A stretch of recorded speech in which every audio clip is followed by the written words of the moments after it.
ये दरवाजा आपके लिए खुल रहा है। नहीं तो 30 बरस से राजद वालों ने एक ही फॉर्मूला दिया है, भाजपा को हराना है तो मुसलमान जाएगा कहां, हमको वोट देगा ही देगा। और आपकी दशा उस किरासन तेल की है जो लालटेन में डलकर जल रहा है।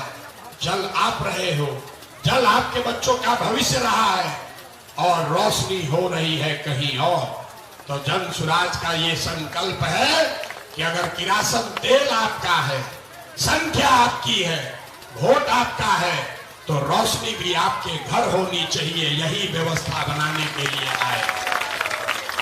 और आपको जीत का एक फार्मूला बता देते हैं। ये जो सैकड़ों करोड़ रुपया लेकर हम आपको कह रहे हैं, उनकी बात मत मानिए। उस फार्मूले से नहीं जीतिएगा। जीतने का फार्मूला हम आपको बताते हैं। पूरे देश में 80% हिंदू रहते हैं। पूरे देश, ध्यान से समझिए, पूरे देश में 80% हिंदू रहता है और भाजपा को वोट मिला है 36%। 36% भाजपा को वोट मिला है। इसका मतलब है कि आधे से कम हिंदुओं ने भाजपा को वोट दिया है। आपको मेरे भाई सिर्फ इतना ही पहचानना है कि वो कौन हिंदू हैं जो भाजपा की विचारधारा से इत्तेफाक नहीं रखते हैं। हम आपको बता देते हैं, जो गांधी की विचारधारा को मानने वाले हिंदू हैं, वो आज की भाजपा की विचारधारा से उनका कोई रास्ता नहीं है। वो चाहे किसी जात का हो। जो बाबा साहब अंबेडकर की विचारधारा को मानने वाला हिंदू है, वो भी भाजपा के साथ नहीं है। जो लोग कम्युनिस्ट विचारधारा के हिंदू हैं, वो भी चाहे किसी जात के हों, वो भी भाजपा के साथ खड़ा होने को तैयार नहीं है। और जो लोग लोहिया जयप्रकाश के समाजवाद को मानने वाले हिंदू हैं, वो भी भाजपा के साथ नहीं है। तो अगर इन चार विचारधारा के मानने वाले हिंदुओं के साथ मुसलमानों का सामाजिक राजनीतिक गठजोड़ बन जाए, तो विचारधारा आधारित एक ऐसी व्यवस्था बन जाएगी जिसमें आपकी संख्या हुई 60% और भाजपा हुए 40, और इससे जीत निश्चित तौर पर मुकम्मल हासिल की जा सकती है। यही फर्क है ओवैसी के फॉर्मूला में और जन सुराज के फॉर्मूला में। ओवैसी साहब कह रहे हैं कि मुसलमानों का रहनुमाई समाज का कोई आदमी करना चाहिए, मुसलमानों को अपने पैर पर खड़ा होना चाहिए। जन सुराज भी ये कह रहा है कि आपका रहनुमा कोई तेजस्वी यादव, प्रशांत किशोर नहीं हो सकता है, कोई न कोई आपके समाज का लड़का ही होना चाहिए, लेकिन वो लड़का होना चाहिए जो विचारधारा के आधार पर अपने कौम के साथ साथ उन आधे हिंदुओं को भी साथ लेकर चले जो आपके साथ चलने को तैयार है। तभी तो लड़ाई जीतोगे रे भाई। नहीं तो सिर्फ अगर मुसलमान इकट्ठा हो जाए तो आप होइएगा 20 और हिंदू हो जाएगा 80, तो आप कभी भी चुनाव नहीं जीत पाएंगे। तो अगर चुनाव जीतना है, अगर फिर से गांधी की विचारधारा को पुनर्जीवित करना है, तो आपकी जिम्मेवारी है कि सिर्फ मुसलमान मुसलमान करने से नहीं होगा। उन हिंदुओं को साथ लीजिए जो विचारधारा के आधार पर आपके साथ कंधा लगाकर चलने को तैयार है। उसको अगर छोड़िएगा तो फिर आपका फायदा नहीं होगा। हम आपसे वोट नहीं मांग रहे, लेकिन जन सुराज के लिए, इस प्रयास के लिए आपसे आपका दुआ मांगने आए, आपके बच्चों को मांगने आए। अपने बच्चों को इस व्यवस्था से जोड़िए। पैसे की चिंता मत कीजिए, जीत हार की चिंता मत कीजिए। ये मुसलमानों के दिमाग में बैठा दिया गया है कि चुपचाप बाहर बैठ के देखते रहो, जब पता चले कौन जीत रहा है उसको वोट दो। ये आपके कौम में जो बात बताई गई है उसके खिलाफ है।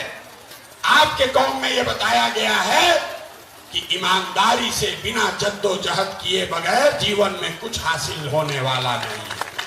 खाली बैठ के बाहर ये सोचते रहिएगा कि कोई प्रशांत किशोर आ जाए, कोई तेजस्वी, कोई राहुल, कोई ममता बनर्जी आके हमको बचा ले, तो नहीं होने वाला।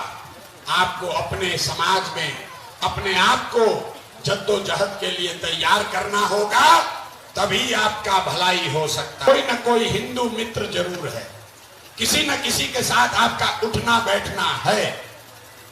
तो बेलागंज में आपके मुसलमानों का वोट कितना है इसको रोज मत गिनिए, आपके हिंदू मित्र कितने हैं उसकी सूची कल से बनाइए और एक काम कीजिए, कौम के लिए, समाज के लिए, बेलागंज के लिए, बिहार के बेहतरी के लिए। जिस हिंदू को भी आप जानते हैं उसमें से कम 5 हिंदुओं के घर जाइए और उनके साथ बैठकर चाय पीजिए, उनके साथ बैठकर मशवरा कीजिए, उनको अपने साथ लेकर चलिए।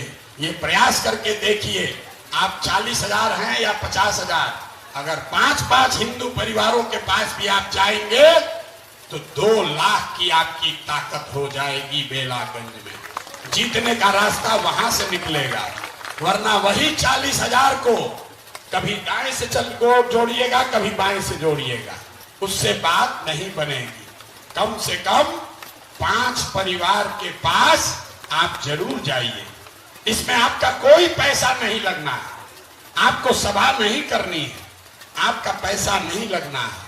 आपका दोस्त मित्र, साथ में काम करने वाला, जिसको भी आप जानते हैं, 5 ऐसे व्यक्तियों को आने वाले 10 दिन में आप मिलिए, उनसे आग्रह कीजिए, उनको समझाइए कि गांधी की विचारधारा आधारित इस व्यवस्था को पुनर्जीवित करना है। बिहार में हिंदू मुस्लिम सब मिलकर एक नई व्यवस्था बनाएं। इसके लिए जरूरी है कि सब लोग साथ में चले। और ऐसा नहीं है गलती से भी यादव समाज के लिए कुछ बात मत बोलिए। यादव समाज आपका कोई झगड़ा नहीं है भाई। यादवों के लिए लालू जी ने कुछ नहीं किया, हम आपको बता रहे हैं, रोज कैमरे पर कहते हैं। यहाँ के जो नेता हैं ये जात की राजनीति नहीं करते। लालू जी कहां कहते हैं कि जो यादव लड़का होगा सबसे काबिल बिहार में, वही बिहार का राजा बनेगा और सब यादव जी लोग आप लोग वोट दीजिए।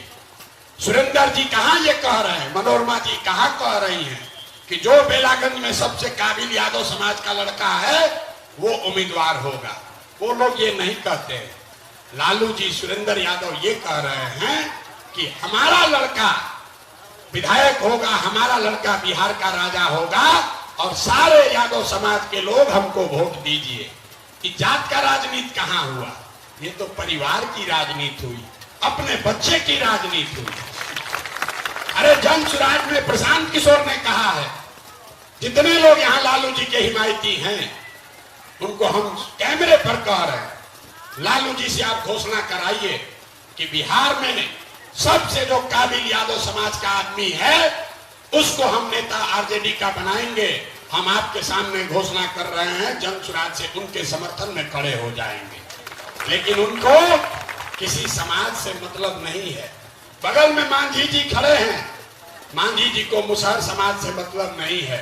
अपने बेटे को जिताना है, अपने बहू को जिताना है। नेता से, और ये सिर्फ लालू जी और मांझी की बात नहीं है, कोई पंडित का नेता है, कोई कुशवाहा का नेता है, कोई मुसलमान का नेता है, जो जिस जात का नेता है, नेता अपना और अपने बच्चों की चिंता कर रहा है।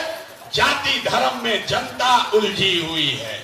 इसलिए आपकी लड़ाई किसी यादव समाज से नहीं है, आपकी लड़ाई उन अपराधियों से है जिन्होंने इस क्षेत्र की जनता को डराया है, लूटा है। आपकी लड़ाई उन नेताओं से है जिन्होंने आपके बच्चों का हक लूटा है। आपकी लड़ाई उन नेताओं से है जिन्होंने आपका बरसों से वोट लिया लेकिन आज तक आपके बच्चों की चिंता नहीं की।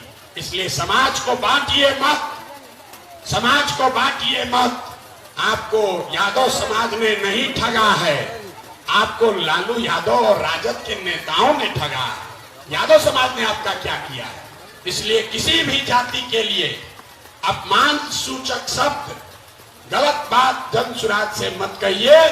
हम लोग के लिए सारे लोग, जो भी सही आदमी है, वो यादव हो या कुशवाहा हो, ब्राह्मण हो कि मुसलमान हो, दलित हो या अति पिछड़ा हो, जो लोग भी सही हैं, जो लोग भी बिहार की व्यवस्था को सुधारना चाहते हैं, उन सब का स्वागत है, उन सबको साथ लेकर चलना है। और मैं आपसे भी आग्रह यही करूंगा, जाइए और उन सब यादव परिवार से मिलिए जिनके साथ मिलकर आपने 35 साल वोट दिया है। अब जाकर उनको कहिए कि भाई तुमको 35 साल वोट दिए हैं, एक बार हमारी बारी है, एक बार हमारे साथ तुम खड़े होकर वोट दे दो। उससे आपको पता चलेगा कि उसमें सही दोस्त आपका कौन है, और जो सही व्यक्ति होगा वो आपके साथ अपने आप खड़ा हो जाएगा। यही बात कहने आए हैं।